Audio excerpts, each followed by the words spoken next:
Yeah, that's again really interesting to hear because that's something that me and Marcus has been gone from. We weren't pros. We couldn't just be loaned out, but that's why we went to America to get more playing time because, as you say, you learn so much when you play, and that's why we went there. So talking about playing time, you have been both a first choice and a second choice. So what is your mentality with both being a first choice and a second choice? Because that's something that a lot of keepers have been going through.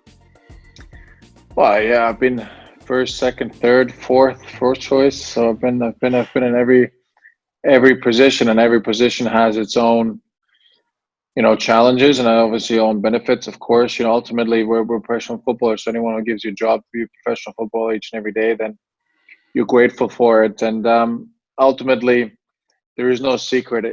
Everyone wants to play. That's the ultimate situation. Now, the reality is that not everyone can play. There's only so many spots. There's too many goalkeepers for those spots, so not everyone can play, and you have to try and pick out the best possible situation. Now, I think for me, when I was younger, it was the absolute be all and end all to play. You couldn't imagine anything else. So even when I was younger, I was a number four, number three. You push, you push, you push, and even when you're number two, you just want to go and play, and it wasn't the right thing. Whereas now, as you get a little bit older and you get a little bit different situation, you can cope with being a number two better. It's obviously a dream to be at a club like AC Milan. And you understand that the club is so much bigger than you as an individual. So whether you want to play or don't want to play, it doesn't so much matter because they make those decisions, and your job is to help the team and the club be successful. So you understand the different mentalities of what environment you're into. Now, if you go somewhere else, then of course it's all about playing, and maybe it's not the same situation as at a giant club like this, but every challenge is different. I think being a number two or three even is probably a little bit easier with age because you understand that football, there's a bigger picture to football. You understand that you can be called upon at any second, and you can deal with that a little bit better. I think when you're younger, you don't know the game as well. So if you're thrown in a deep end, it can be tricky at times. So I think now at this stage I can cope with being a number two, a number three, a number four, whatever the situation, me a lot better, and understand there's a bigger picture to everything. Great answer, and yeah, I hope all your listeners you will take notes out there. So you go from Stoke to from playing at Stoke to Chelsea to be the number two, and it must just be hard. How about the because that's something I've gone through where I was a number one and played everything, and then I go somewhere else and I don't play anything, and it was a little bit hard on the ego, if you can say that. But you say that it's with age that it's become easier to cope with.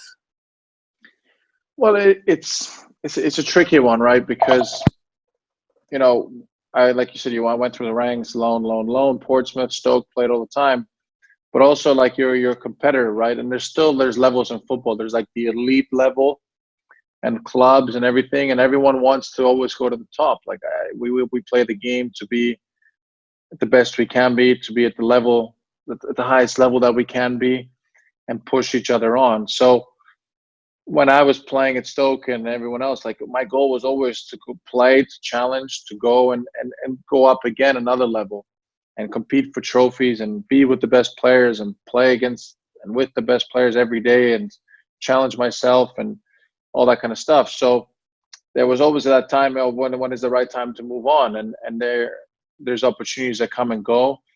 But again, that opportunity comes. You go from Chelsea. You have the opportunity to go to Chelsea when Jose Mourinho calls and he wants two top class goalkeepers to be leading his goalkeeping group and to compete and fight with each other and ultimately win trophies for the club. So you're buying into a bigger picture. And whether I'm a number one, number two, or three, again, like I said, when you go to a club like that, it's the top of the top. It doesn't really matter what you want. It's about making sure that you are part of that bigger picture, and part of the bigger picture is to win trophies for the club, and that's what we did. Okay, we won a Premier League. We were in two cup finals, which we didn't win, unfortunately. And for me, it was an amazing experience, and it was also the big challenge. I think from a competitive point of view, I always went for the biggest challenge. What's bigger than going to Chelsea and competing with Thibaut Courtois? And okay, I made 40 odd appearances in 2 seasons, which which isn't every game, but it's also no games at all. So I said there was a mix, and there was games. There was going to be games going around. So for me, it's about testing myself at the highest level. And I think as a competitor, and maybe you guys know that feeling, if you ever have that chance to go to that top level and you don't take it, I think you always regret it. So for me, it's about going when an opportunity, like as a footballer, it's such a short career anyway. And we all watch these big clubs, and we all have dreams and ambitions to play at the highest level. So when a chance comes to go into Chelsea and you don't take it, I think you regret it for the rest of your life. If you have a chance to go to AC Milan and don't take it, I think you regret it for the rest of your life. So you go, you take these opportunities, you see what happens, you see how long you want to give it time. Maybe it's 6 months, a year, 2 years, 3 years. See what happens and take it from there. But I think if you, as a competitor, as a footballer, as a goalkeeper, as a fan of the game, whatever, if you have a chance to go to this level of a club and you don't take it, I think you would always regret it, no matter what the circumstances of your position in the club were. I think that's a very interesting mindset, because as you said, you went to Chelsea and Milan, where there already were some top goalkeepers in the world. And I wanted to ask you also, because your last move here to Milan, you knew that Donnarumma was at the club, obviously, and he's not even one of the biggest goalkeeper talents in the world. He's one of the best goalkeepers at the world. So your mindset, you already said it a little bit, but your mindset behind going to Milan, was it to obviously fight for the first position? We always want to be the first, but was it also to get the opportunity and experience of playing at first of all, the best league in Italy, but also play at one of the club with the greatest history in the world? Exactly. I mean, it's such a combination of everything. I mean, when you have a phone call to the AC Milan, I think you feel honored right away that they think of you, and then of course just that opportunity to be part of this club and wear this famous logo and the famous stripes and everything else that comes with that. And and then at the same time, when on the other end of the phone is a legend like Paolo Maldini, it's impossible to say no. And again, as I said before, it wasn't you're coming in here to do this. You're coming in here to be a goalkeeper for AC Milan. And your job with Gigi Donnarumma, with Antonio Donnarumma, and everyone else is to go and fight for that place. The manager will make a decision, and it's up to you guys to get a result. So if you play, you do your job on the field, and if you don't play, you do your job off the field. So it's really, like I said, it's a bigger picture. There is no time to complain, or there's no time to be negative about anything. It's about making sure it's collectively the right thing. And as I said earlier, a chance to come here, you get called by such legends. They show the trust and faith in you. Let's go and compete. Let's push each other. Let's be the best versions of ourselves. And then, of course, if we do that, then I think we'll also help the team. And I think that sort of a competitive environment is only helpful, and it's shown so far. So working with Gigi has been great. He's, as you said, he's one of the best goalkeepers in the world, let alone talent. So, he's got everything in front of him, and I think he can be anything he wants to be.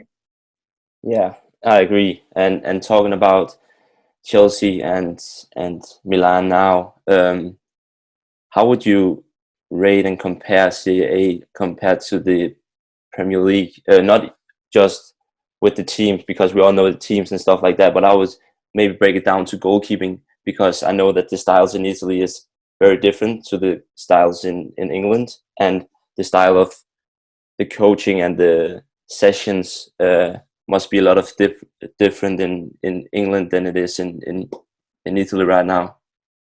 Yeah. There's probably a slight difference. I think in England and Italy, the game generally is a lot faster in England than Italy. In Italy, it's more tactical and technical. So the game is more dissected here, I would say, whereas in England it's a little bit more up and down.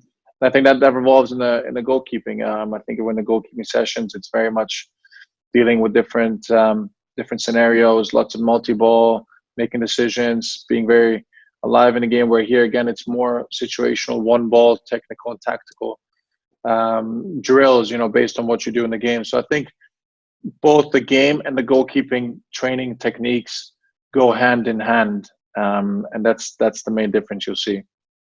That's really interesting because that's something that I've gone a little bit through myself, where it's different techniques that you've learned from Denmark to England, and then now experiencing the Italian technique for you. That's interesting, and it's good to have different goalkeeper coaches and try different goalkeeping styles. But talking about goalkeeper gloves, we've noticed that you started wearing something else suddenly, and we found out that it was your own brand. So can you tell us a little bit about your gloves and why you started this AB1 gloves? AB1 GK, absolutely. You know what? It's I'll go back all the way, because for me, I was born into a goalkeeping family. You know, I was born to a father who was a professional goalkeeper in the former Yugoslavia. My grandfather used to play. So goalkeeping's been in my blood ever since I was born, and you know, I never wanted to be anything else. So I've been in it my whole life. I've worn many different gloves. I've worked with different brands, and I guess now it was the time to sort of branch out into it. You know, I have my own goalkeeper academies, and I wanted to start my own goalkeeping brand. I think for many reasons. One is obviously just to be in the game that I love, to be into goalkeeping and talk to you guys and make gloves and have some fun with it, create the best possible product out there, keep developing it, enjoy that process, make it as affordable as possible for people. So just try and have as much enjoyment with it as I can. And then of course is looking for after the game, when I finish playing, I want to stay in goalkeeping and stay in the world of football. And I think this is a great way to continue doing it. And so far, honestly, I think it's been great. We've obviously felt that there was probably a little bit gap in the market.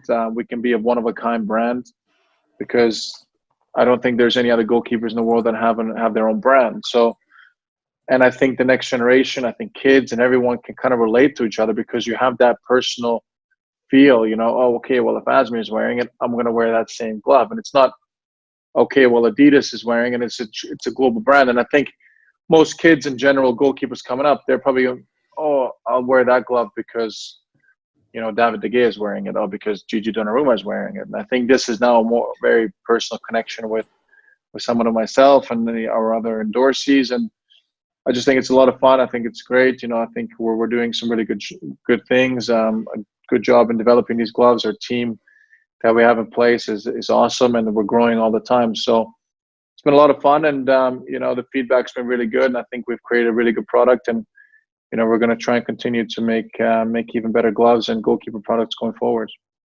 Yeah, I think it is a brilliant idea for you to have made this brand. And as you said, like, I did it myself. I looked up at different goalkeepers wearing that and the gloves and the boots, and I was like, if I have that, I'm going to be like them. So for you to make your own brand that people can compare and see themselves in them, then it's great. And to talk about your gloves even more, like what are your favorite gloves of the AB1s, and what makes them unique?